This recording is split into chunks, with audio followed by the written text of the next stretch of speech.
اعوذ باللہ من الشیطان الرجیم بسم اللہ الرحمن الرحیم والذین ہاجروا فی سبیل اللہ ثم قتلوا او ماتوا لیرزقنہم اللہ رزقا حسنا وَإِنَّ اللَّهَ لَهُوَ خَيْرُ الرَّازِقِينَ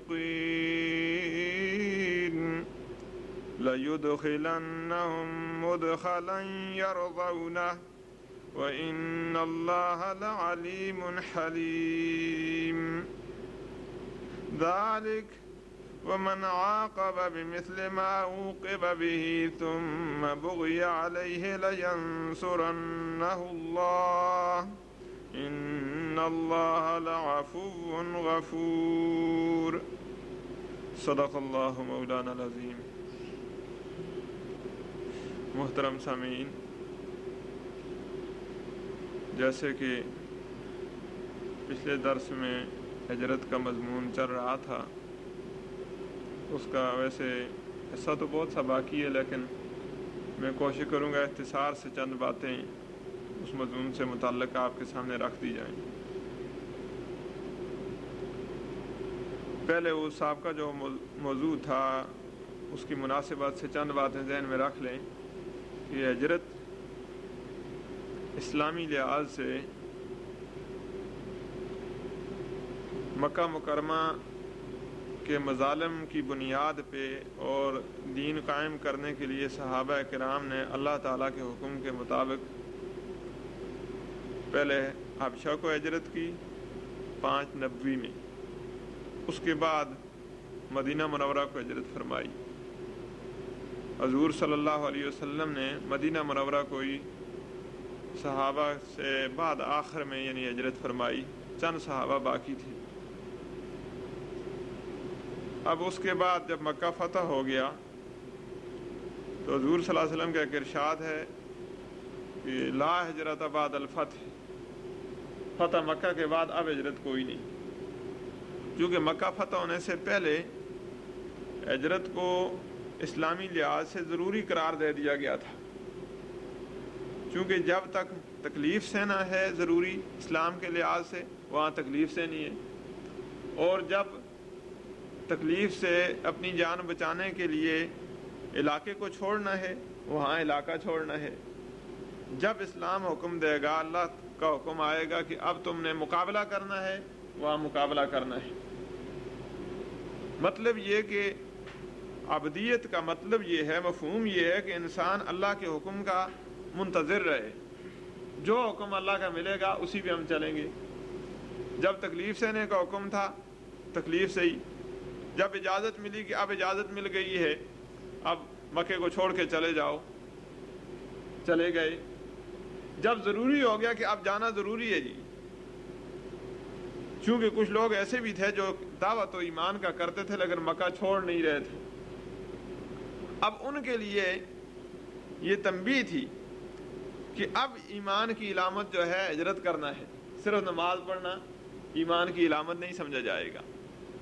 یہی وجہ ہے، شاید میں نے پچھلے درس میں آپ کے سامنے بات رکھی تھی، حضرت عباس رضی اللہ تعالیٰ عنہ نے ہجرت نہیں کی تھی تو بدر میں صرف ان لوگوں کی، وہ جس طرح ہمارے علاقے میں ہوتا ہے کہ علاقائی بنیاد پہ یا گاؤں کی بنیاد پہ ہم یہ کام کر رہے ہیں، اب وہ صرف اس مکے کی باشندگی کے لحاظ سے ساتھ آ گئے تھے، لڑنے کا ارادہ نہیں تھا، اور کئی قرائن اور شواہد بھی تھے، لیکن چونکہ اس وقت یہ شرط بن گئی تھی کہ ایمان اس کا معتبر ہے جو ہجرت کرے گا، چنانچہ ہجرت ضروری ہو گئی تھی۔ اب جن لوگوں نے اس وقت ہجرت نہیں کی تھی، مکہ فتح ہو گیا یا مجبوری سے نہیں کی تھی، تو بعد میں اللہ کا حکم یہ آ گیا، نبی صلی اللہ علیہ وسلم نے فرما دیا تھا بھئی ہجرت جو تھی وہ تو اپنے ایمان کو بچا کر کے نکلنا تھا، اب مکے میں ایمان محفوظ ہے، مکہ فتح ہو گیا۔ کئی لوگ سوچتے تھے کہ اللہ اس سعادت سے ہم محروم ہو گئے جو اتنی بڑی نیکی تھی، اس وقت ہم نہ چھوڑ سکے، اب ہم ہجرت کریں وہ ہجرت کا ثواب مل جائے۔ فرمایا اب ہجرت کا کوئی فائدہ نہیں، کیونکہ مکہ اب تو دارالاسلام ہے، ہجرت دارالکفر سے ہوتی ہے دارالاسلام کی طرف، اب ہجرت کا فائدہ آپ کو نہیں مل سکتا۔ تو اس سے کئی لوگوں نے یہ سمجھا کہ ہجرت کا سلسلہ ختم ہو گیا. حالانکہ یہ صرف مکہ کے لیے حضور صلی اللہ علیہ وسلم نے لا ہجرت بعد الفتح. اب مکے سے ہجرت فتح کے بعد نہیں ہے. باقی مکے کے علاوہ دنیا کے دوسرے علاقے جو ہیں وہاں اگر ظلم ہوتا ہو, مسلمان اپنے دین پہ نہ چل سکتے ہوں یا دین قائم کرنے کی کوشش نہ کر سکتے ہوں, ان کو انسانی حقوق حاصل نہ ہوں, یا دینی لحاظ سے جو کچھ وہ کرنا چاہتے ہیں یا جو ان کی ذمہ داری بنتی ہے کم از کم درجے میں بھی اس ذمہ داری کو وہ پورا نہیں کر سکتے اقامت دین کی, اگر ان کے لیے کوئی دارالاسلام کھلا ہے کہ جناب آپ آ سکتے ہو, تو پھر اس کے لیے آج بھی ہجرت اسی طرح ضروری ہے. چونکہ مقصد زندگی جو ہے مومن کا اقامت دین ہے. اب اقامت دین اگر اس کو اپنے مقام پہ رہ کے نہیں ہو سکتا تو اسے چاہیے کہ ہجرت کے لیے تیار رہے. چنانچہ ایک جگہ آتا ہے کہ ہجرت اب تو نہیں ہے, ہاں فقط نیت کرنی ہے. مطلب یہ کہ نیت یہ ہو کہ مجھے اگر موقع ملتا ہے ایسا, دارالاسلام مجھے میسر ہے, پھر میں جانے کے لیے تیار ہوں. یعنی میرے نزدیک میری جائیداد کی کوئی اہمیت نہیں, میری برادری کی کوئی اہمیت نہیں, اس علاقے کی کوئی اہمیت نہیں, اہمیت دین کی ہے. لیکن رہی یہ بات کہ اسے قبول کوئی کرتا ہی نہیں ہے. جس طرح آج کا نظام ہے, سرحدیں بند کی ہوئی ہیں, کوئی اسلامی ملک جو مسلمانوں کا ہے ان کو قبول نہیں کرتا کہ آپ ہمارے پاس آ سکتے ہیں. اس صورت میں وہ معذور سمجھے جائیں گے. جس درجے میں دین کا کام اپنے علاقے میں رہ کے کر سکتے ہیں کرتے رہیں, اور ہجرت اگر نہیں ہوتی تو اللہ تعالیٰ معاہدہ نہیں فرمائیں گے. لیکن حضور صلی اللہ علیہ وسلم کے دور میں بھی ایسے علاقے جہاں کفر کی حکومت تھی, وہاں سے اگر کوئی آدمی ہجرت کر سکتا تھا. مدینہ چونکہ دارالاسلام بن گیا تھا, مدینے والوں نے اپنے دروازے کھول لیے تھے کہ جو بھی آنا چاہتا آئے. اب جو نہیں آتے تھے تو ان کے لیے شرعی طور سے یہ لازم قرار دیا گیا تھا کہ آپ کے لیے ہم جگہ مہیا کر رہے ہیں, پھر بھی آپ نہیں آتے, اس کا یہ مطلب ہے آپ کے نزدیک اپنے وطن کی محبت زیادہ ہے. تو جب تک کسی کی محبت اپنے مشن کے ساتھ زیادہ نہ ہو, اس وقت تک اس کا مشن فروغ نہیں پا سکتا. آپ دیکھ رہے ہیں کہ مشن جائز ہو یا ناجائز ہو, دینی مشن ہو یا دنیاوی مشن ہو, جس کے لیے قربانی نہ دی جا سکے وہ مشن جو ہے وہ ترقی نہیں کر سکتا. یہ ہمارے مشاہدے میں آئی ہوئی بات. تو دینی مشن تو خاص طور سے قرون اولیٰ میں ہم دیکھتے ہیں کہ اتنے تھوڑے سے عرصے میں اتنی سرحدیں وسیع ہو گئی تھی مسلمانوں کی, تو وہ ویسے ہی نہیں ہو گئی تھی. ان کے لیے بنیادی طور سے جذبہ صادق تھا صحابہ کرام میں. جذبہ صادق ہو تو اس میں انسان پھر سب کو چھوڑنے کے لیے تیار ہو جاتا ہے. تو ہجرت کا یہی مفہوم ہے. تو وہ کام وہ کرتا ہے جو پہلے, جیسے میں نے پہلے درس میں بھی بتایا تھا, کہ اپنے نفس کے ساتھ گناہوں سے ہجرت کرتا ہے. چنانچہ ایک حدیث میں آتا ہے والمہاجر من ہاجر ما نہی اللہ ورسولہ. وہ مہاجر اسے کہتے ہیں جو چھوڑ دے ان چیزوں کو جن چیزوں کو اللہ تعالیٰ اور اس کے رسول نے چھوڑنے کا حکم دیا ہو. اب علاقہ چھوڑ کے تو آ گیا, لیکن عادتیں نہ چھوڑی. لکل امرئ ما نویٰ, فرمایا ہر آدمی کا فیصلہ اس کی نیت کے مطابق ہوگا. نیت اگر اس کی یہ ہے کہ دین قائم کرنے کے لیے میں جاتا ہوں, تو ظاہر بات ہے پھر دین کو لے کے آئے گا نا. تو ہے ہی بے دین پہلے, تو وہ اگر چھوڑ کے آتا کس لیے آتا ہے؟ جو بے دینی یہاں اختیار کرنی ہے وہاں بھی اختیار کر رہا تھا, اس میں کوئی فرق نہیں. ہجرت کہتے ہیں کہ پہلے دین کو سمجھے, پھر دینی تقاضے کو سمجھے, دینی تقاضے کو سمجھ کے پھر آ کر کے اس دینی تقاضے کے اوپر جم جائے. صحابہ کرام جنہوں نے ہجرت کی تھی وہ بالکل اسی ذہن کی بات تھی. حضرت ام سلمہ رضی اللہ تعالی عنہ, جو بعد میں امہات المومنین میں بھی شامل ہوئی تھی, جن کے بارے میں پہلے میں نے ذکر کیا تھا کہ 2 ہجرتیں کی تھیں. اب یہ وہ خاندان ہے کہ ان کے بارے میں بعض تاریخی روایات میں آتا ہے کہ سب سے پہلے ہجرت جس شخص نے کی وہ ام سلمہ کے شوہر تھے, ابو سلمہ. اور انہوں نے ہجرت جس انداز سے کی ہے وہ کتابوں میں بڑے رقت سے وہ منظر سامنے لایا گیا ہے کہ اتنی تکلیف میں ہجرت کی. جب یہ تشریف لا رہے تھے, بیوی ساتھ تھی, ایک بچہ تھا, 3 آدمی تھے. اب بیوی کے خاندان والے آ گئے کہ بھئی پہلے تو آپ ہماری بیٹی کو لے کے گئے ہو حبشہ, وہاں لوگوں کی روٹیاں کھاتے رہے, اور اب تم جا رہے ہو مدینہ منورہ, تم تو جدھر پھرتے پھرو, ہم اپنی بچی کو نہیں جانے دیتے. اب کہتے ہیں ان کی آپس میں محبت بھی بہت زیادہ تھی. حضرت ام سلمہ فرمایا کرتی تھیں کہ نبی صلی اللہ علیہ وسلم نے فرمایا تھا کہ اللہ کا بھی حکم یہ ہے کہ جو آدمی دین کے لیے علاقے کو چھوڑتا ہے تو اس سے اگر اس کا شوہر رخصت ہو جاتا ہے یا اس کی محبوب چیز کوئی بھی دنیا سے چلی جائے تو اس کو اللہ اس سے بہتر بدل دیتا ہے. تو میں سوچتی تھی کہ میرا شوہر جب فوت ہو گیا تو میں نے سوچا کہ ان سے بہتر شوہر تو مجھے ملنے سے رہا، اب اللہ کا وہ وعدہ پتہ نہیں کیسے پورا ہوگا۔ فرمایا اس وقت مجھے وہ بات جو ہے سامنے آ گئی جب حضور صلی اللہ علیہ وسلم نے نکاح کا پیغام بھیجا، میں نے کہا بالکل واقعی صحیح بات ہے۔ تو محبت تھی ہم ان کے ساتھ ہی ساتھ فرماتی ہیں کہ پوری دنیا کے انسانوں میں جتنے صحابہ مسلمان ہو چکے تھے، ایمان قبول کیا تھا، صحابہ کرام کی صف میں جو شامل تھے لوگ، ان میں سے مجھے کوئی ایسا نہیں لگتا تھا جو میرے شوہر کے مقابلے میں مجھے نظر آتا ہو محبت کے لحاظ سے۔ لیکن اب بیوی جو ادھر رہ گئی، اب ابو سلمہ کے خاندان والے آئے، انہوں نے کہا جب ہمارے لڑکے کے ساتھ تم نے اپنی بیٹی نہیں بھیجی تو اس کی گود میں جو بچہ ہے وہ تو ہمارا ہے، اس کو ہم لیں گے۔ بچہ انہوں نے لے لیا۔ اب شوہر جو ہے مدینہ چلے گئے، بیوی جو ہے اپنے خاندان میں رہ گئی، بچہ جو ہے شوہر کے خاندان میں رہ گیا۔ اب آپ سوچ سکتے ہیں کہ جن کی محبت نہ بھی ہو تو اس کیفیت میں رقت طاری ہوتی ہے، لیکن جہاں محبت بھی ہو تو کتنی بڑی قربانی کسی نے دی ہوگی۔ ابو سلمہ نے کوئی پرواہ نہیں کی کہ دین میرا بچ رہا ہے، میں دین لے کے جا رہا ہوں، ٹھیک ہے، بیوی بھی رہ گئی ہے، بچہ بھی رہ گیا۔ اب بیوی بھی اپنے دین کو سنبھالے ہوئے کہ میں اپنے مشن میں کامیاب نہیں ہو سکی، روتی رہی۔ روایات میں آتا ہے کہ 1 سال کے قریب عرصہ کچھ گزرا، روزانہ اس راستے میں جاتی جہاں سے خاوند کو بھیج دیا تھا انہوں نے اور لڑکی کو واپس کیا تھا، وہاں رو کر کے پھر واپس آتی، بچے کے لیے بھی ترستی، بڑی پریشانی تھی۔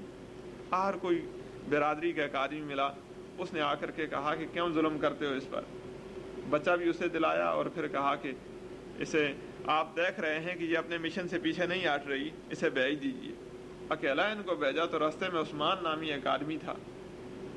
جاہلیت کے دور میں بھی بعض لوگوں میں اللہ نے جو عرب کے علاقے کو منتخب کیا تھا اس تحریک کے لیے، ان لوگوں میں کچھ خصوصیات قدرتی طور سے پہلے سے بھی پائی جاتی تھی۔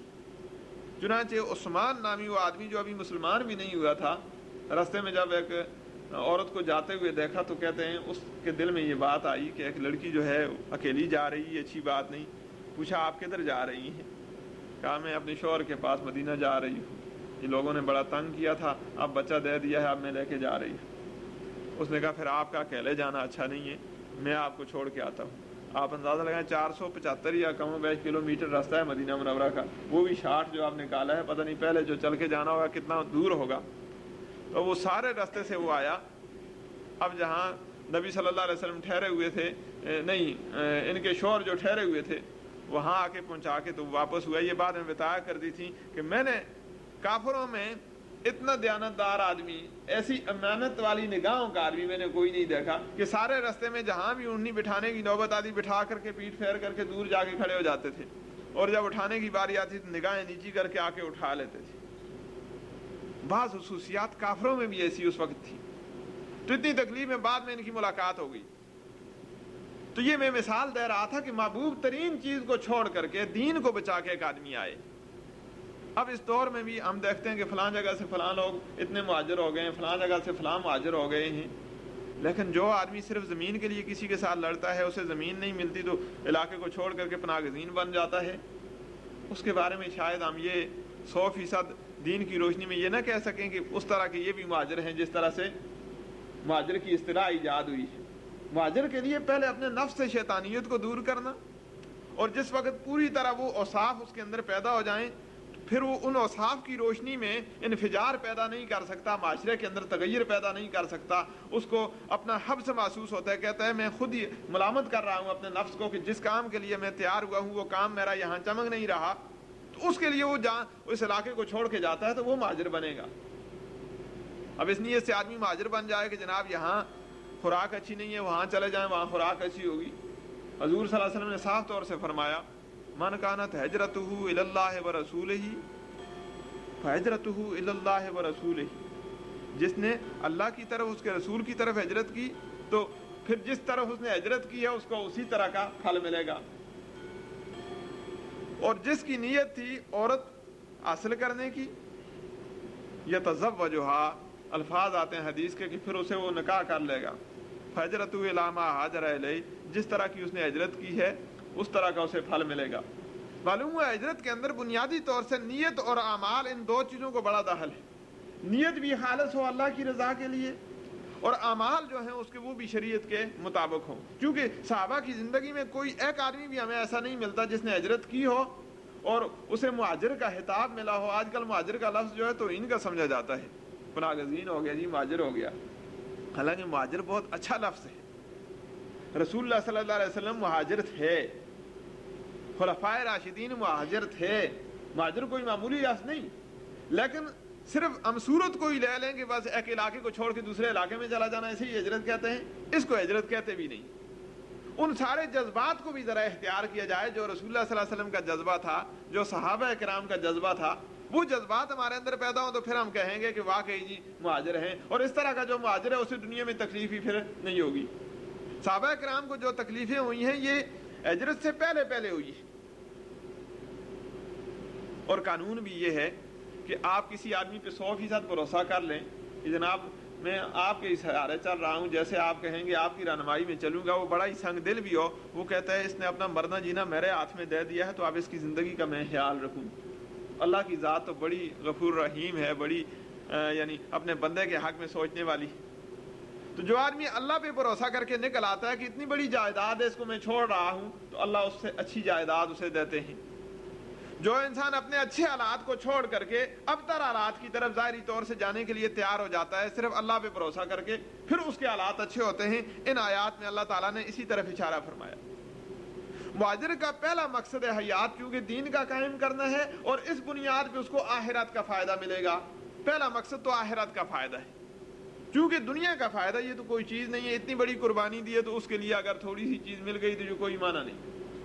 لیکن قرآن مجید کی اطلاع کے مطابق جو آدمی اللہ کی رضا کے لیے علاقے کو چھوڑ کے جاتا ہے, آخرت کا فائدہ اس کو ہوگا. دنیا کا فائدہ ضمنی طور سے خود ملتا ہی رہے گا. دنیا کا فائدہ چونکہ اتنی بڑی اہمیت والی چیز نہیں ہے قرآن کی نگاہ میں.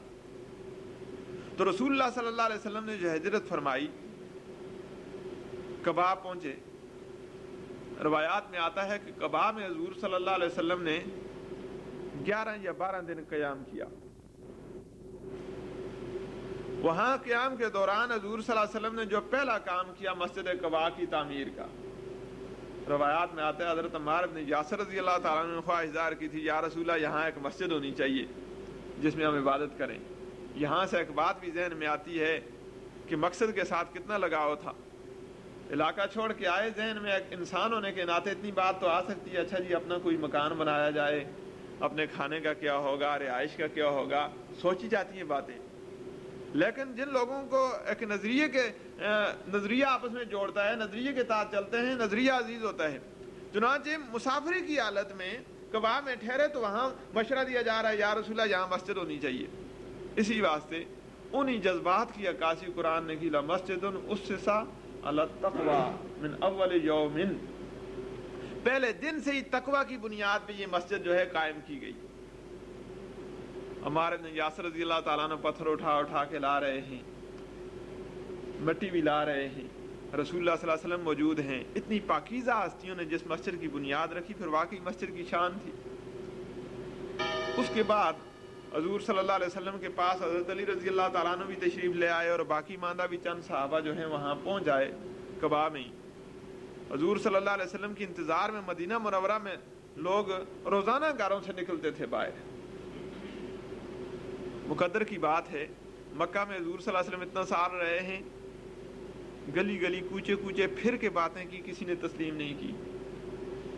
یہاں کسی کے پیچھے حضور صلی اللہ علیہ وسلم خود تشریف نہیں لائے, لیکن ماحول ایسا بن گیا, صحابہ کی جماعت جب قلبی طور سے اس سطح پہ پہنچ گئی, اب لوگ استقبال کر رہے ہیں. جنہوں نے نہیں دیکھا وہ بھی آ رہے ہیں, جنہوں نے دیکھا وہ بھی آ رہے ہیں. روایات میں آتا ہے کہ یہ قباء میں پہنچنے سے پہلے ابو ذر غفاری رضی اللہ تعالیٰ عنہ کے قبیلے کے پاس سے گزرنا ہوا, کیونکہ حضرت ابو ذر غفاری رضی اللہ تعالیٰ عنہ نے جب مکہ مکرمہ میں اسلام قبول کیا تھا, حضور صلی اللہ علیہ وسلم نے ان کو بھیج دیا تھا کہ جاؤ جی اپنے علاقے میں جا کے دین کی تعلیم دو, لوگوں کو تیار کرو اس تحریک کے لیے.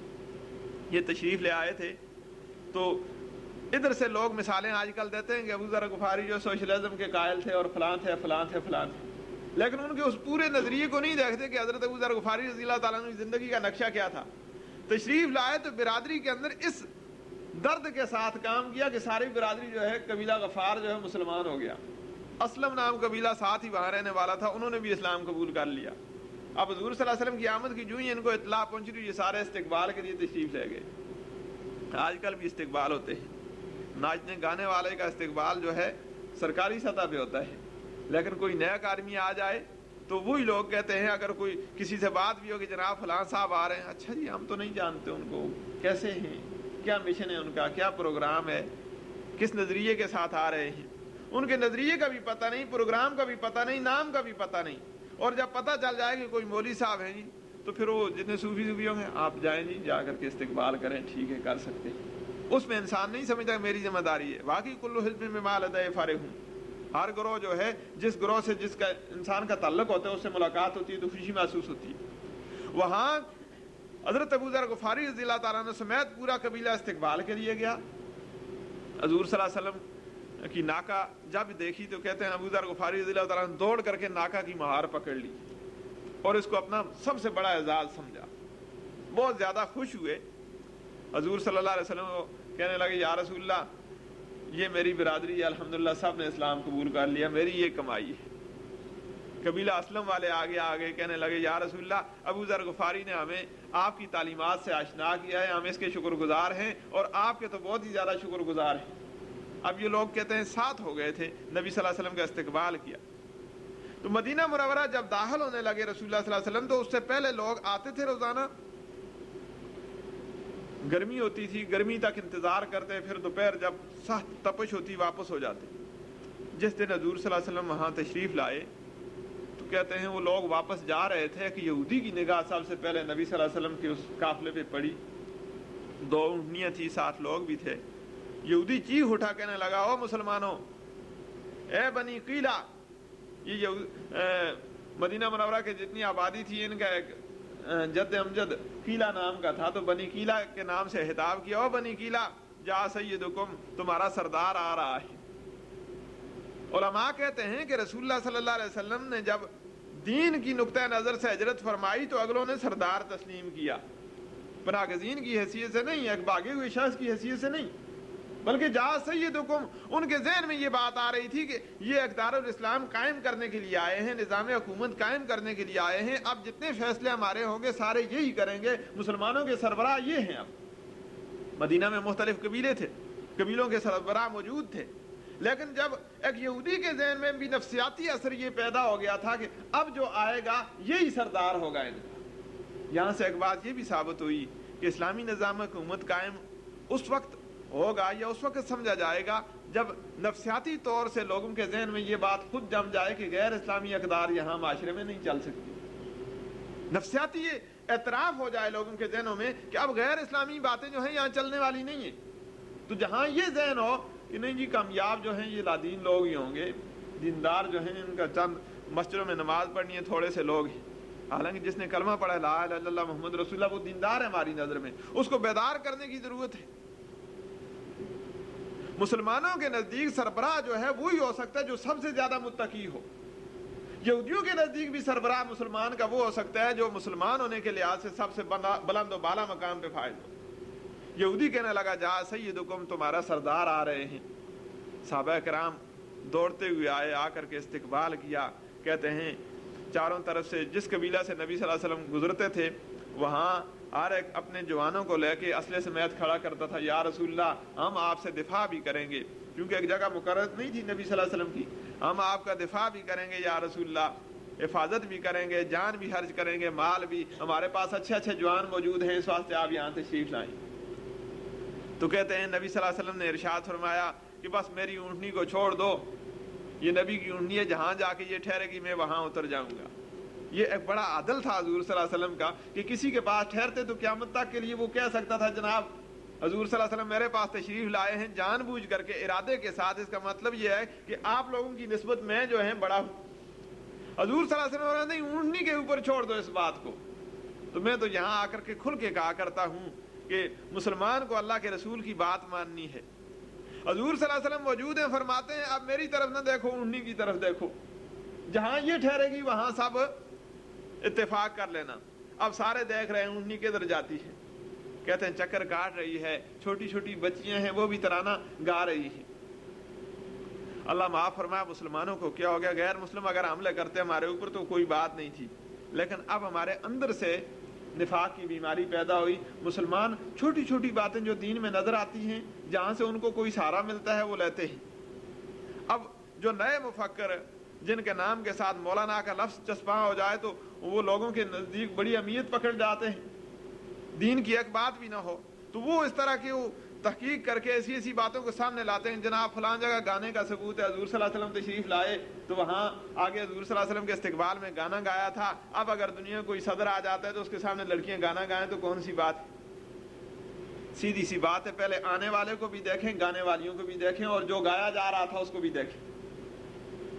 آنے والے اللہ کے رسول, لڑکیاں جو چل رہی تھیں کہتے ہیں پاؤں ننگے تھے ان کے, تھی بالکل معصوم. حضور صلی اللہ علیہ وسلم نے کئی بچیوں کو اٹھا کر کے اپنے پاس بٹھایا, فرمایا تحبیننی, کیا تم مجھے محبت کرتی ہو؟ تو بچیوں نے آگے سے جواب دیا ہاں یا رسول اللہ. نبی صلی اللہ علیہ وسلم نے فرمایا ہاں مجھے بھی تم سے پیار ہے. اب یہ اس عمر کی بچیاں تھیں, ابھی مراحق نہیں ہوئی تھی, چھوٹی چھوٹی معصوم بچیاں تھیں. اور پھر ان کے زبان پہ جو ترانہ تھا کتابوں میں آتا ہے, کہتی نحنو بنات من بنی نجاری یا حبذا محمد من جاری. ہم بنی نجار قبیلے کی بچیاں ہیں, بیٹیاں ہیں, بڑی خوشی کی بات ہے کہ محمد صلی اللہ علیہ وسلم ہمارے پڑوسی بن گئے. یہ گانا تھا, یہ ترانہ تھا جس سے لوگ جو ہیں بڑی بڑی باتیں کرتے ہیں. اور کچھ بچیاں ایسے کہہ رہی تھیں طالع البدر علینا من ثنیات الوداع واجب الشکر علینا ما دعا للہ داعی. کہتی تھی ہمارے اوپر 14ویں کا چاند آ رہا ہے, لوگوں تمہارا 14ویں کا چاند آسمانوں پہ ہے, ہمارا 14ویں کا چاند جو ہے وہ ثنیات وداع سے طلوع کر کے آ رہا ہے. جب تک کوئی شکر کرنے والا موجود ہے اس کے اوپر شکر کرنا لازم ہے اس ہستی کا. یہ الفاظ تھے وہ چھوٹی چھوٹی بچیاں جو ادا کر رہی تھی. آج بھی کوئی عالم یہ نہیں کہتا کہ آپ کی بچیاں اس طرح کے ترانے جو ہیں نہ گایا کریں.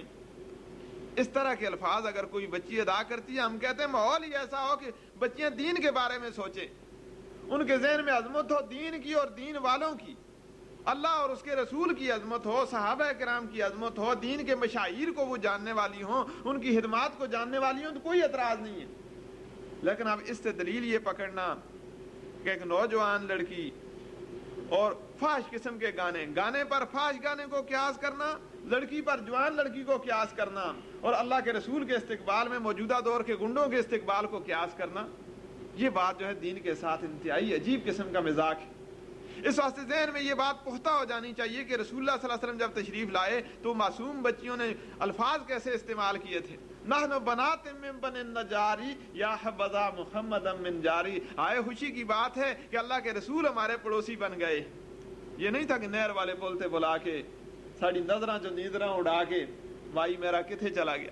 اس طرح کی باتیں اس وقت نہیں ہوتی تھی. اسلامی ماحول تھا, دینی لحاظ سے باتیں ہوا کرتی تھی. اللہ تعالیٰ مسلمان بچیوں کو توفیق دے کہ دین کے ساتھ لگاؤ ہو اور آج بھی ایسی باتیں کریں. حضور صلی اللہ علیہ وسلم کی اونٹنی نے کہتے ہیں چکر کاٹا, آ کر کے حضرت ابو ایوب انصاری رضی اللہ تعالیٰ عنہ کے گھر کے سامنے بیٹھ گئی. کہتے ہیں پھر اٹھائی گئی, پھر چکر کاٹا, دوبارہ آ کے وہاں بیٹھ گئی. حضرت ابو ایوب انصاری رضی اللہ تعالیٰ عنہ کا گھر مدینے کی آبادی سے اس وقت کے لحاظ سے ذرا کونے پہ تھا. ان کے خیال میں ہی نہیں تھا کہ اتنے دور سے حضور صلی اللہ علیہ وسلم یہاں تشریف لا سکیں گے. دل میں حسرت تھی کاش میرا گھر اس کونے میں ہوتا کہ رسول اللہ صلی اللہ علیہ وسلم میرے پاس تشریف لاتے. علماء کہتے ہیں عاجزی کا ایسا اثر ہے ان کے دل میں, انتہائی انکساری تھی, تو اس لحاظ سے اللہ تعالیٰ نے اپنے رسول کو وہاں ہی پہنچا دیا. جیسے ہی اونٹنی بیٹھی, نبی صلی اللہ علیہ وسلم کا جو تھوڑا بہت سامان رکھا ہوا تھا وہ اٹھایا اور اندر لے گئے. حضور صلی اللہ علیہ وسلم نے ارشاد فرمایا کہ مرد وہاں ہی جایا کرتا ہے جہاں اس کا سامان پہنچ جاتا ہے, اس واسطے میرا سامان یہاں پہنچ گیا ہے, میں یہاں ہی ٹھہروں گا. ابو ایوب انصاری رضی اللہ تعالیٰ عنہ کی خوشی کی تو انتہا نہ رہی. کہتے ہیں حضور صلی اللہ علیہ وسلم کو ٹھکانہ دیا, فرمایا یا رسول اللہ آپ اوپر کی منزل میں تشریف فرما ہو, نیچے ہم ٹھہریں گے. نبی صلی اللہ علیہ وسلم نے ارشاد فرمایا مجھے لوگ ملنے جلنے کے لیے آیا کرتے ہیں, یہ تکلیف ہوتی ہے اوپر آنے جانے کی, اس واسطے ہم نیچے ہیں, آپ اوپر ہو. حضرت ابو ایوب انصاری رضی اللہ تعالیٰ عنہ کا عشق اور محبت دیکھیے. روایات میں آتا ہے, سیرت ابن ہشام معتبر سیرت کی کتاب ہے, اس میں لکھا ہے کہ ابو ایوب انصاری رضی اللہ تعالیٰ عنہ جو نبی صلی اللہ علیہ وسلم کے لیے کھانا بھیجا کرتے تھے, بڑے برتن میں ہوتا تھا، آج کل بھی عربوں کے یہاں دیکھو بڑا برتن ہوتا ہے، بڑے برتن میں کھانا جاتا تھا، اس میں سے حضور صلی اللہ علیہ وسلم تناول فرماتے تھے. پھر وہ جب برتن واپس آتا، حضرت ابو ایوب انصاری فرماتے ہیں کہ میں اور میری عالیہ یعنی ام ایوب، ہم دونوں اس جگہ کو تلاش کرتے تھے کہ نبی صلی اللہ علیہ وسلم کا ہاتھ مبارک کس کس جگہ لگا ہے. جو چیز ثابت ہے اس سے انکار نہیں کرنا چاہیے، اور جو چیز ثابت نہ ہو اس کو جبراً اسلام میں لانے کی ضرورت نہیں. فرماتے ہم تلاش کرتے تھے. اب یہ عشق اور محبت کی بات تھی کہ جس جگہ رسول اللہ صلی اللہ علیہ وسلم کا دست مبارک لگا ہے وہاں ہی ہمارا ہاتھ بھی لگنا چاہیے.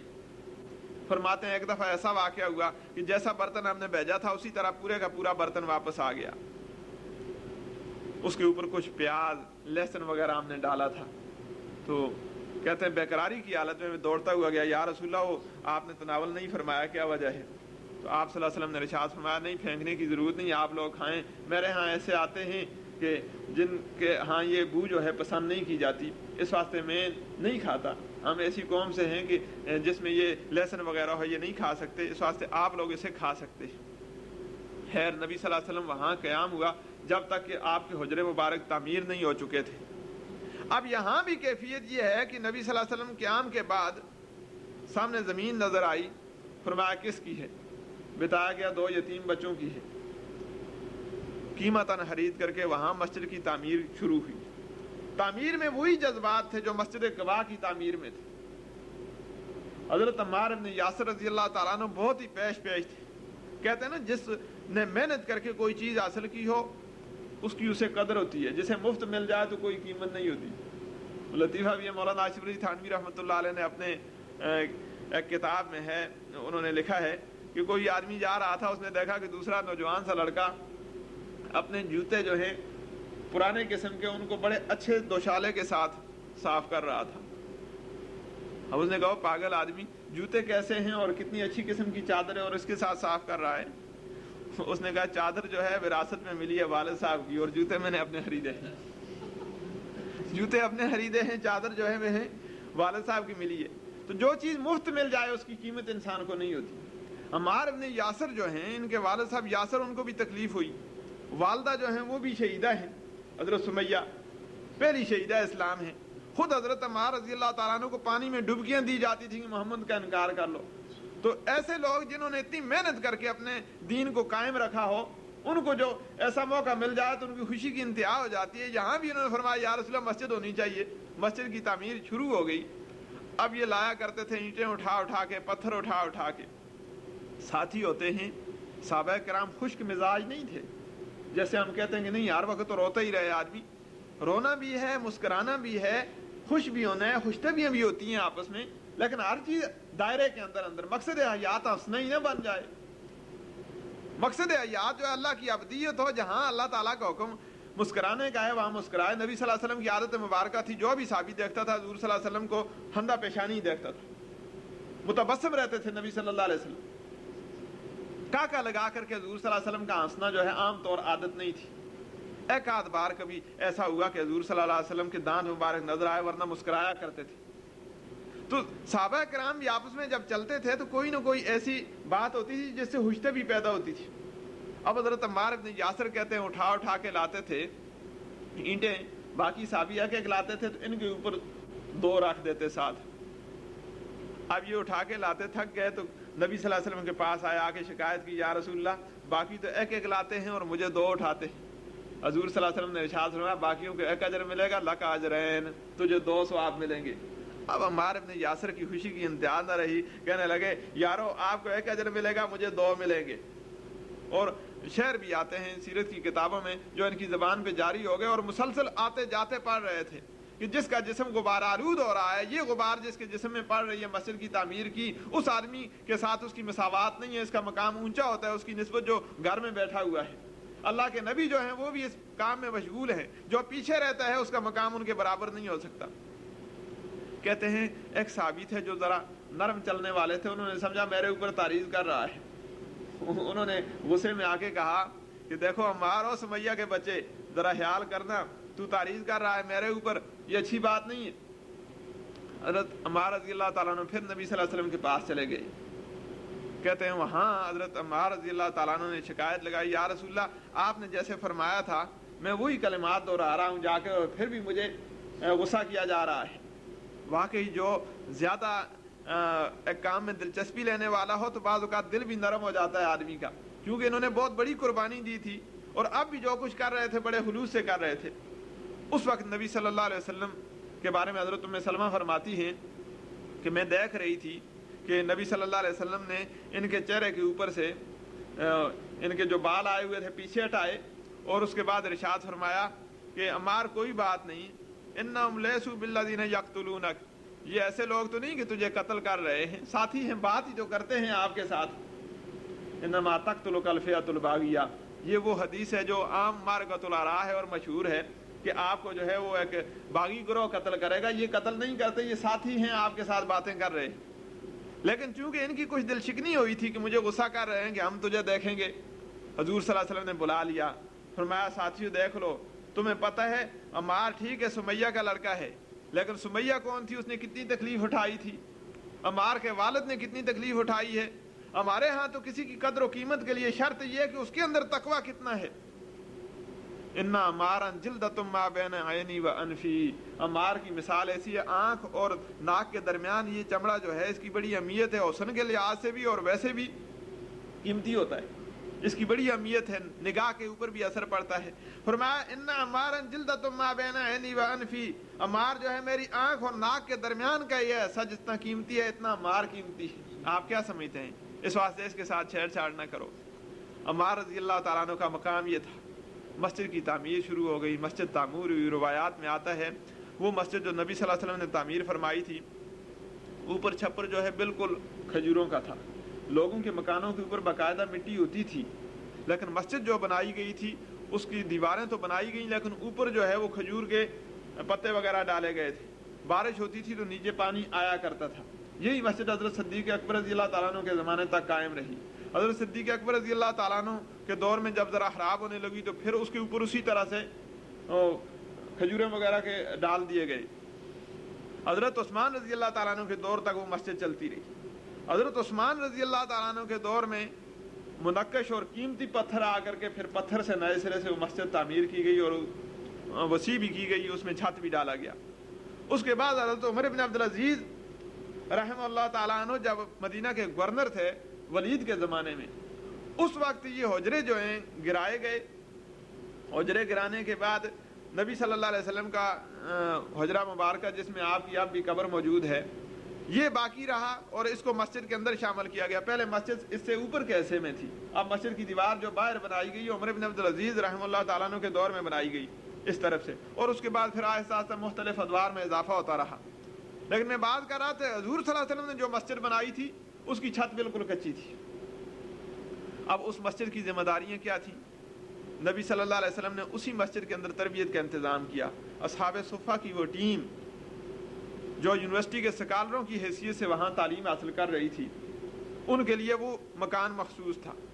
یہ لوگ اپنے لیے ضرورت کے مطابق چیز حاصل کرتے، باقی سارا وقت جو نبی صلی اللہ علیہ وسلم کی مسجد مجلس میں ہی گزارا کرتے تھے کہ کوئی ایسا حکم نہ ہو جو رہ نہیں پائے۔ چنانچہ جب حضور صلی اللہ علیہ وسلم فرمایا کرتے تھے کہ میں ایک بات بتانا چاہتا ہوں، کون سیکھنا چاہتا ہے؟ عام طور سے روایات میں آتا ہے حضرت ابو ہریرہ رضی اللہ تعالیٰ عنہ کھڑے ہو جاتے تھے، یا رسول اللہ میں سیکھنا چاہتا ہوں۔ چنانچہ حضرت ابو ہریرہ رضی اللہ تعالیٰ عنہ کی روایات بخاری مسلم اور دیگر کتب میں آپ دیکھیں، پہلے ایک حدیث آئے گی عن ابی ہریرہ رضی اللہ تعالیٰ عنہ، پھر عنو کئی صفحے چلتے جاتے ہیں، بہت زیادہ روایات ہیں ان کی۔ وہاں حضور صلی اللہ علیہ وسلم کی تعلیمات سے آشنا ہوئے، کردار سازی شروع ہوئی۔ پھر مدینہ منورہ میں قیام کے بعد حضور صلی اللہ علیہ وسلم نے معاشی مسئلہ حل کرنے کے لیے رشتہ موحد قائم کیا صحابہ کے درمیان، ایک ایک مہاجر اور انصاری کو آپس میں بھائی بھائی بنایا۔ اب حضور صلی اللہ علیہ وسلم کے جو بھائی بنائے ہوئے تھے، روایات میں آتا ہے کہ بعد میں استحکام ہو گیا تھا، وہ صلہ ختم بھی ہو گیا، لیکن انہوں نے یہ طے کر لیا تھا کہ جن کو حضور صلی اللہ علیہ وسلم نے بھائی بنایا ہے ہمارے سکے بھائیوں سے یہ آگے ہیں۔ اب اسی کے تحت پھر چلتے رہے۔ نبی صلی اللہ علیہ وسلم مدینہ میں جب استحکام ہوا، اب یہ ہجرت کا وہ تتمہ تھا کہ یہاں قیام ہوا، اب وہ اصل منزل تھی جو شروع ہو رہی تھی ہجرت کے مقاصد کے تحت۔ کیونکہ جیسے میں نے پہلے ذکر کیا، ہجرت کا مقصد صرف علاقہ چھوڑنا نہیں ہے، صرف معاشی حالات کو درست کرنا نہیں ہے، بلکہ ہجرت خالصتاً اللہ کی رضا کے، اللہ کا دین قائم کرنے کے لیے ہے۔ حضور صلی اللہ علیہ وسلم نے وہاں یہودیوں کے ساتھ ایک معاہدہ کیا جس کی آخری شک یہ تھی کہ جتنے جھگڑے بھی مسلمانوں کے درمیان ہوں گے یا یہودیوں کے درمیان ہوں گے ان سب میں فیصلہ محمد صلی اللہ علیہ وسلم کے ہاتھ میں ہوگا، وہ کریں گے۔ اس بنیاد پر یہاں حکومت قائم ہوتی ہے، اور یہ پہلی حکومت جو تھی مدینہ کے کچھ حصے میں قائم ہوئی تھی، پورے مدینہ میں نہیں تھی، کیونکہ دارالاسلام جو ہے اسی کو کہہ سکتے ہیں جہاں مسلمان رہتے تھے اور جہاں مسلمانوں کی آبادی تھی، مسلمان اپنے نظریے کو فروغ دے رہے تھے۔ اب حکومت کے طور پہ مدینہ کے کچھ حصے پہ یہ حکومت قائم ہوئی تھی۔ ابھی اس کے قائم ہوئے زیادہ عرصہ نہیں گزرا تھا کہ مکے والوں نے حملہ کر دیا۔ یہ غزوہ بدر جو پیش آئی، حملہ کرنے سے یہی مراد نہیں ہوتی ہے کہ دوسرا آ کر کے پھر بالکل موقع پہ آئے۔ ایک اچھا کمانڈر جو ہے وہ حالات کا جائزہ لیتا ہے کہ اگلے کے تیور کیا ہے۔ اگر وہ سمجھتا ہے کہ ہمارے حالات سے یہ فائدہ اٹھا کر کے حملہ کرنے والے ہیں تو مسلمانوں کا پہلے حملہ کرنا جو ہے وہ بھی دفاع ہی سمجھا جائے گا، اس کو یہ نہیں کہیں گے کہ پہلے حملہ کیا ہے۔ لیکن اس کا یہ مطلب بھی نہیں کہ اسلام میں پہلے حملہ کرنا کسی جگہ جائز نہیں ہے۔ یہ جو عام طور سے ہم کہتے ہیں وزیر دفاع ہے، میں سمجھا کرتا ہوں کہ یہ بھی ایک شکست خوردہ ذہنیت کی عکاسی ہے۔ وزیر جنگ ہے، وزیر جہاد آپ کہیں کہ آپ کی قوم کے مجاہدانہ کارناموں کو آگے بڑھانے کے لیے آپ نے ایک وزارت قائم کی ہے، وہ دفاعی ہی نہیں ہے کہ آپ کے سر پہ آ کر کے کوئی حملہ کرے گا تب ہی آپ جواب دیں گے۔ نبی صلی اللہ علیہ وسلم کی کچھ جنگیں جو ہیں براہ راست دفاعی نظر آتی ہیں، لیکن ان کے مقابلے میں آپ کو کچھ جنگیں براہ راست اقدامی بھی نظر آئیں گی۔ حالات ٹھیک ہے، کچھ نہ کچھ ایسے پیدا ہوتے ہیں جن کے سبب جنگ ناگزیر ہو جاتی ہے، لیکن بہرحال یہ باتیں ہمیں نظر آئیں گی کہ حملے جو ہیں حضور صلی اللہ علیہ وسلم کی طرف سے پہلے بھی ہوتے رہے، لیکن ان کے اندر واقعی بنیادی مقصد یہ ہوتا تھا کہ اگر وہ حملے نہ کیے جاتے تو مسلمانوں کی یہ جو تحریک آگے بڑھ رہی تھی اس تحریک کو نقصان ہوتا، کیونکہ مسلمانوں کی زندگی کا بنیادی مقصد یہ ہے کہ اللہ کا دین کونے کونے میں پہنچ جائے۔ حضور صلی اللہ علیہ وسلم نے حجۃ الوداع میں فرمایا تھا کہ تم میں جو حاضر اور موجود ہے یہ غائبوں تک پہنچا دیں۔ اس میں یہ نہیں فرمایا تھا کہ صرف مسلمانوں تک پہنچا دیں، غائب تک پہنچا دیں، جو یہاں موجود نہیں ہے۔ تو جو یہاں موجود نہیں ہے صرف مدینے میں ہے ان تک ہی پہنچانا تھا؟ نہیں، جہاں تک کوئی پہنچ سکتا ہے وہاں اس دین کی بات کو پہنچائے۔ تو ظاہر بات ہے مختلف ادوار میں دین کی بات کا پہنچانا مختلف طریقے سے۔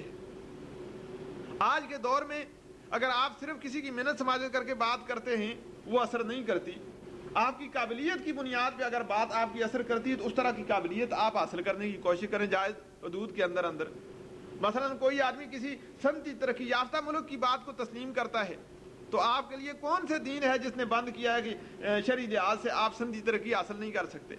دماغ تو اللہ تبارک و تعالیٰ نے سب لوگوں کو دیا ہے۔ اب مسلمان اپنے دماغ کو استعمال کرتا ہے دنیا کی چیزیں ایجاد کرنے میں، لیکن نظریہ اس کا یہ ہوتا ہے آخرت کی بھلائی، اور دنیا کی چیزوں کے اندر بھی وہ یہ سمجھتا ہے کہ ان کا خالق کوئی اور ہے، مؤثر حقیقی کوئی اور ذات ہے۔ اگر بجلی کو ایجاد کیا گیا ہے تو اصل حقیقی اثر جو ہے بجلی میں نہیں ہے یا ان چیزوں کے جڑنے میں نہیں ہے، جس نے یہ چیزیں پیدا کی ہیں اسی نے اس میں اثر رکھا ہے، جب چاہے تو ان سے اثر کو سلب کر لے۔ یہی وجہ ہے کہ ایک مسلمان سائنسدان جو ہے صحیح معنی میں مسلمان سائنسدان ہو تو اس کے دین میں اور اضافہ ہوتا ہے۔ ایک ڈاکٹر صحیح مسلمان ڈاکٹر ہے تو اس تعلیم کو حاصل کر کے وہ اور زیادہ آگے بڑھتا ہے اپنے دین میں، اس کا ایمان پختہ ہوتا ہے کہ یہ کیسی مشینری ہے، دماغ ہے، کیسی ساخت ہے، کیسی چیز بنی ہے اور اس کے اندر کتنے بڑے معلومات کا خزانہ ہے، آنکھ کس سے بنی ہے اور کون سے اجزاء ہیں اس کے، اور اس کے اندر کتنا کمال رکھا ہے، کس ترتیب سے بنائی گئی ہے، اور بغیر بنانے والے کے یہ نہیں بن سکتی۔ تو ایک اچھا ماہر مومن جو ہے وہ ان چیزوں کو دیکھ کر کے اس کے ایمان میں اور اضافہ ہوگا۔ تو حضور صلی اللہ علیہ وسلم نے مدینہ منورہ میں اسلامی حکومت قائم فرمائی۔ اب پہلی جنگ 2 ہجری کو حضور صلی اللہ علیہ وسلم کو کرنا پڑی۔ اندرونی استحکام تھا، اور اندرونی استحکام جو ہے اس طرح نہیں ہوتا جس طرح آج کل ہم سوچتے ہیں۔ آج کل استحکام یا یکجہتی پیدا کرنے کے لیے ہم کھیلیں منعقد کرتے ہیں کہ اس سے قوم جو ہے اکٹھی ہوتی ہے، لیکن آپ بتائیں کہ جتنے ملکوں میں کھیلیں ہوتی ہیں کیا ساری قوم جو ہے کھیلوں کی بنیاد پہ اکٹھی ہو گئی ہے؟ مسلمان کے لیے متحد ہونے کے لیے تو اس کی بنیادی طور سے عبادات کا ایک طریقہ ہے۔ مسجد میں 5 وقت مسلمان اکٹھا ہوتا ہے، جہاں جاتا ہے تو السلام علیکم کہتا ہے۔ اب یہ اتحاد کی سب سے بڑی بات ہے۔ جو مسلمان ایک مسجد میں آ کے شعور کے ساتھ نماز پڑھے گا وہ متحد ہوگا، اور جب اتحاد ہوگا تو باہر کے دشمن کا مقابلہ بھی آسان ہے اور فتح بھی آسان ہے۔ آپ خود سوچئے، جب ایک نمازی نماز پڑھتے ہوئے کہا السلام علیکم ورحمۃ اللہ، کیا معنی ہے اس کا جی؟ سلامتی ہو آپ پر اور اللہ کی طرف سے اللہ کی رحمت ہو۔ اب اسی صف کے اندر اس کے بھائی کا قاتل بھی کھڑا ہے، باپ کا قاتل بھی کھڑا ہے، لیکن اے مسلمان، ان کا ادھر عدالت میں کیس بھی چل رہا ہے اور ساتھ ساتھ سلام پھیرتے ہوئے کہتا ہے السلام علیکم ورحمۃ اللہ، آپ پر سلامتی بھی ہو، اللہ کی رحمت بھی ہو۔ اب وہی وہاں سے اٹھ کے کہے گا بھائی جان دیکھو دعا تو آپ کرتے ہیں میرے لیے سلامتی کی، مجھ سے وہ غلطی ہو گئی تھی قتل کی، آپ کہتے ہیں اللہ کی رحمت ہو، تو اب اس وقت سلامتی جو ہے میری اللہ نے تیرے ہاتھ میں دے دی ہے، آپ مجھ سے جتنے پیسے لیتے ہیں دیت لے لیں، راضی ہو جائیں اس بات پہ، ہم بھائی ہیں آپس میں، غلطی سے یہ معاملہ ہو گیا تھا۔ اب جو مسجد میں آئے گا پہلے اپنی غلطی کا احساس کرے گا، پھر دوسرا بھائی جو ہوگا وہ بھی سوچے گا کہ واقعی میں نے تو شعور سے کہا تھا السلام علیکم ورحمۃ اللہ، دوسری طرف مڑتا ہے ادھر بھی کہتا ہے السلام علیکم ورحمۃ اللہ۔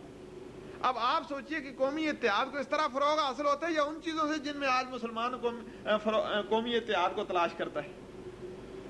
حضور صلی اللہ علیہ وسلم نے اسی اساس پہ اسلامی معاشرے کی تشکیل دی تھی۔ اب یہی وجہ ہے کہ مکہ جب فتح بھی ہو گیا تو اس کے بعد بھی نبی صلی اللہ علیہ وسلم نے اپنے جذبات کا عنصر اس میں شامل نہیں کیا۔ جو ذاتی قاتل تھے، جنہوں نے ہر طرح کی اذیت دی تھی، حضور صلی اللہ علیہ وسلم نے ان کو بھی معاف کر کے یہ ثابت کر دیا کہ ہمارا سارا کام نظریے کے تابع ہے، ہم ایک نظریے کے تحت چلتے ہیں، اس نظریے کو جو آدمی اختیار کرتا ہے اس کے ساتھ ذاتی دشمنی نہیں رہتی، ہمارے باپ کا قاتل ہے اس کو ہم معاف کر سکتے ہیں۔ حضرت حمزہ رضی اللہ تعالیٰ عنہ کے ٹکڑے کیے تھے جسم کے اندر نے، اور آپ جانتے ہیں کہ کلیجے کو چبایا گیا تھا، مسلح بنایا تھا۔ حضور صلی اللہ علیہ وسلم نے فرمایا تھا کہ کسی مسلمان کو اجازت نہیں ہے کہ کسی کافر کو آئندہ مسلح بنائے، یہ اچھی بات نہیں ہے، لیکن اس کے باوجود جب آئندہ سامنے آتی ہے کہتی ہے میری مغفرت ہو سکتی ہے، بخشش ہو سکتی ہے، نبی صلی اللہ علیہ وسلم فرمایا ہاں ہو سکتی ہے اگر اسلام قبول کرو تو۔ آپ اندازہ لگائیں حضور صلی اللہ علیہ وسلم کی تکلیف کتنی ہوئی تھی کہ اس پورے سال کو کہتے ہیں عام الحزن قرار دے دیا گیا تھا۔ ایک روایت میں آتا ہے حضور کو بہت غم ہوا تھا، اتنا غم پہنچا جس کا کوئی الفاظ کے دائرے میں رہ کے آدمی عکاسی نہیں کر سکتا۔ اس تکلیف کے باوجود جب وہ قاتلہ آتی ہے تو اس کے بارے میں نبی صلی اللہ علیہ وسلم فرماتے ہیں کہ اگر نظریہ ایک ہو جائے تو پھر معاملہ جو ہے درم برم ہو سکتا ہے، ہم انتقامی ذاتی انتقام ہم نہیں لیتے، ہم تو صرف کفر کی بنیاد پہ کسی کے ساتھ لڑتے ہیں، ورنہ حضور صلی اللہ علیہ وسلم چاہتے اگر ذاتی انتقام لینا کسی مسلمان کے لیے اس درجے میں گنجائش ہوتی تو میرا خیال لگتا ہے حضور صلی اللہ علیہ وسلم کو موقع ملا ہوا تھا، کر سکتے تھے۔ اور محرکات بھی ایسے تھے، کیونکہ جتنے لوگ ہیں انہوں نے باقی اسلام قبول کیا ہے اپنی رغبت سے، اپنے فائدے کے لیے، لیکن حضرت حمزہ رضی اللہ تعالیٰ عنہ وہ شخص ہیں جنہوں نے اسلام قبول کیا ہے نبی صلی اللہ علیہ وسلم کی رضا کے لیے۔ یہ بھی عجیب بات ہے، کیونکہ ان کا اسلام کا واقعہ اس طرف ہمیں متوجہ کرتا ہے۔ یہ جب باہر سے آئے اسی دن واقعہ ہوا، حضور صلی اللہ علیہ وسلم کو ابو جہل نے بہت سا سست کہا اور مارا بھی مسجد نبی میں، نہ مسجد حرام میں۔ کوئی صفا پہ حضور صلی اللہ علیہ وسلم موجود تھے، وہاں جس وقت ابو جہل نے ان کو مارا تو ایک لڑکی دیکھ رہی تھی۔ حضرت حمزہ رضی اللہ تعالیٰ عنہ شکار سے واپس آئے تو اس لڑکی نے کہا کہ آپ لوگوں کا کیا شکار اور کیا بہادریاں آپ لوگوں کی، آپ کے ذہن میں ذرا بھی احساس نہیں۔ اس نے پوچھا بات کیا ہے؟ اس نے کہا آپ میں کوئی بہادری باقی نہیں رہی، اور ان کے جذبات ابھر گئے، بات کیوں نہیں کرتی؟ چونکہ بڑے بہادر تھے۔ کہنے لگی جا کے اپنے بھتیجے کا حال پوچھو، اس کا کوئی بھی ہمدردی کرنے والا نہیں ہے، اس کے ساتھ کوئی بھی یعنی اس کا انتقام لینے والا نہیں ہے۔ کہتے ہیں اسی وقت بغیر اس کے نبی صلی اللہ علیہ وسلم کے پاس جائیں دوڑتے ہوئے آئے، حضرت حمزہ بھی مسلمان نہیں ہوئے تھے، کعبہ میں بیٹھا ہوا تھا ابو جہل، ٹیک لگائے اس طرح آئے اور آ کر کے چند باتیں کی سخت۔ اس کے بعد ابو جہل نے پوچھا اندازہ ہوتا ہے کہ تم نے وہ مذہب اس کا قبول کر لیا ہے؟ اس نے کہا پہلے نہیں بھی کیا تو آئندہ کر لوں گا۔ تو نے میرے بھائی کو کیوں مارا ہے، بھتیجے کو کیوں مارا ہے؟ وہاں اٹھے اور اٹھ کر کے کہتے ہیں وہی کمان سر پہ دے ماری، بڑا زخم آیا اسے۔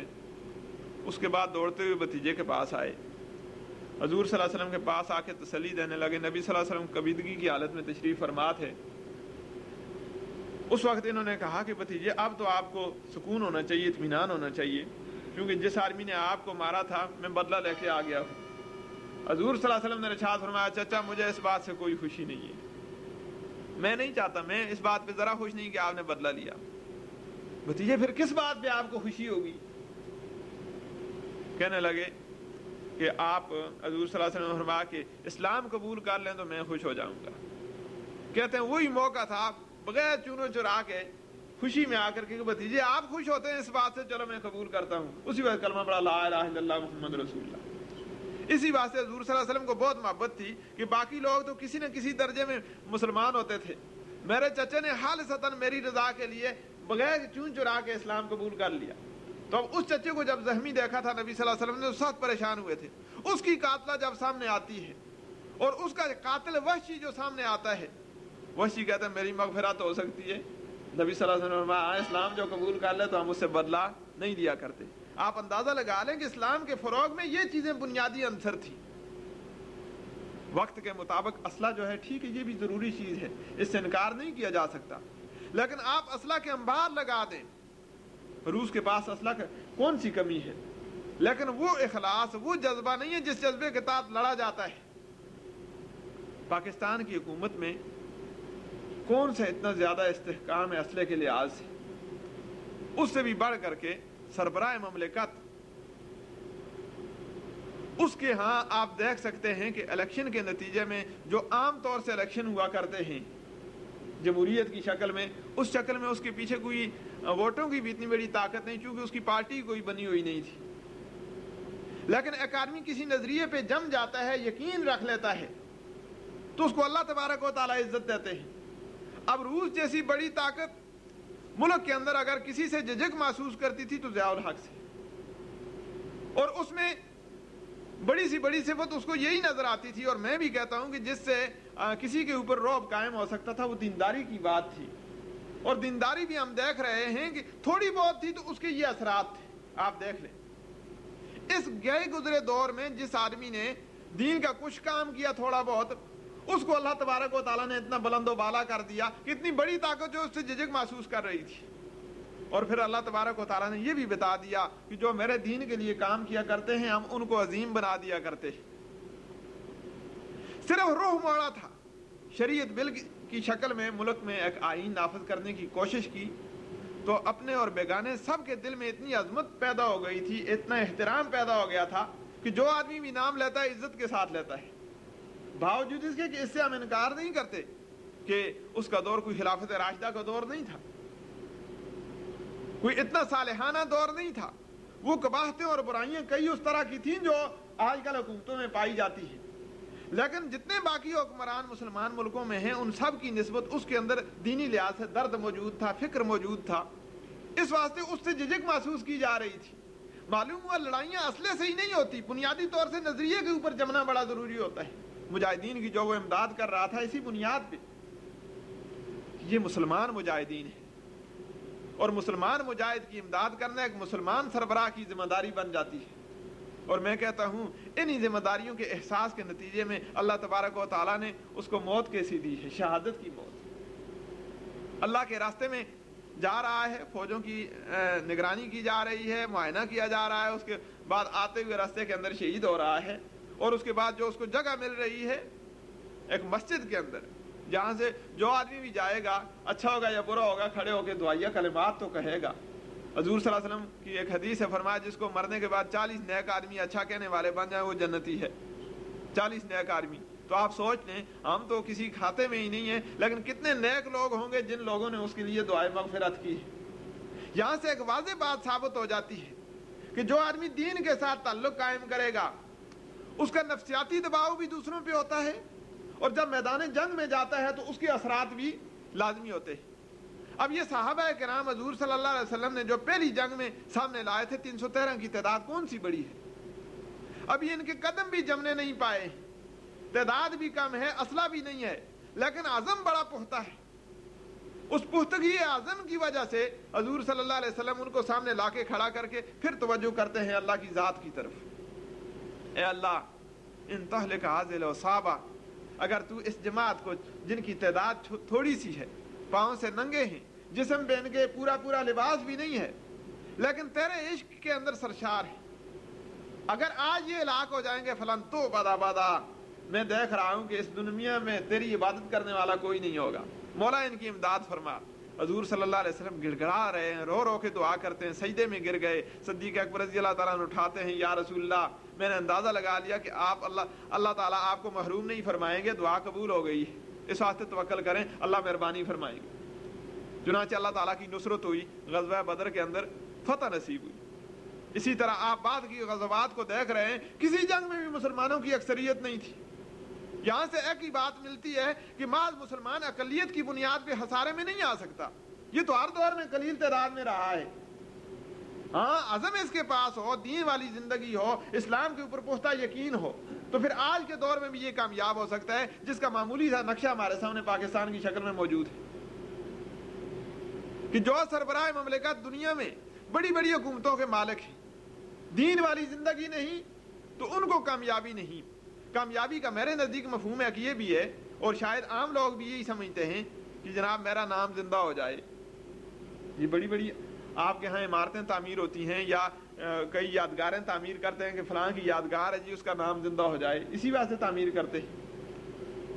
لیکن میں کہتا ہوں سب سے بڑی یادگار یہ ہے کہ ایک آدمی نے زندگی گزاری ہے، تھوڑا سا عرصہ اس کا گزرا ہے، دینی رجحان تھا، اللہ تعالیٰ نے دنیا کے اندر، پرسوں ایک آدمی بات کر رہا تھا، البانیہ کوئی جگہ ہے جہاں پہلے تو 98% مسلمان تھے، آج ان میں سے کوئی اسلام کے نام سے بھی واقف نہیں ہے، ہماری سستی کی بنیاد پہ، کیونکہ ہم تو صرف روٹی کے پیچھے پڑ گئے ہیں کہ ہمارے مسائل حل ہوں۔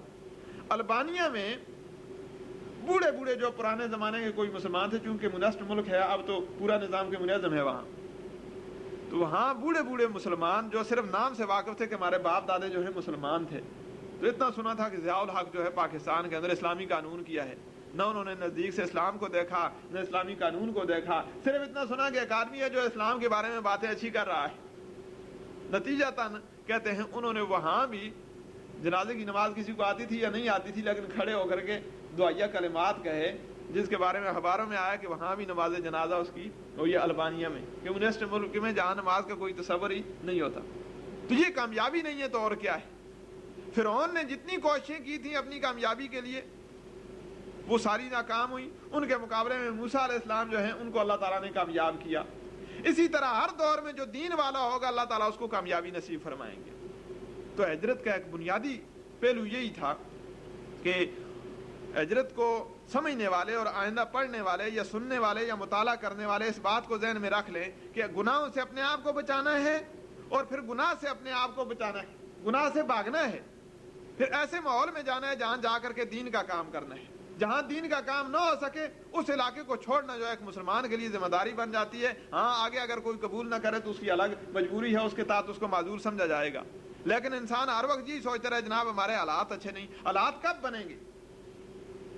جس حال میں اللہ نے رکھا ہے اس حال میں رہتے ہوئے دین کا کام کیا جائے۔ ہجرت یہی درس دیتی ہے۔ نبی صلی اللہ علیہ وسلم نے ہجرت فرمائی، اس کے بعد حکومت قائم ہوئی اور اس کے بعد اسلام کا فروغ ہوا۔ 13 سال تک نبی صلی اللہ علیہ وسلم مکہ مکرمہ میں رہے، وہاں صرف تشکیل کردار تھی۔ اب ان کے اثرات جب مدینہ منورہ میں تشریف لائے تو آپ دیکھ رہے ہیں کہ فتوحات پہ فتوحات ہو رہی ہیں۔ پھر تھوڑے ہی عرصے میں عرب کا پورا علاقہ جو ہے وہ دائرہ اسلام میں داخل ہو گیا تھا۔ فتح کوئی مسئلہ نہیں مسلمان کے نزدیک، بڑا مسئلہ یہ ہے کہ اپنے آپ کو مسلمان بنا لیا جائے۔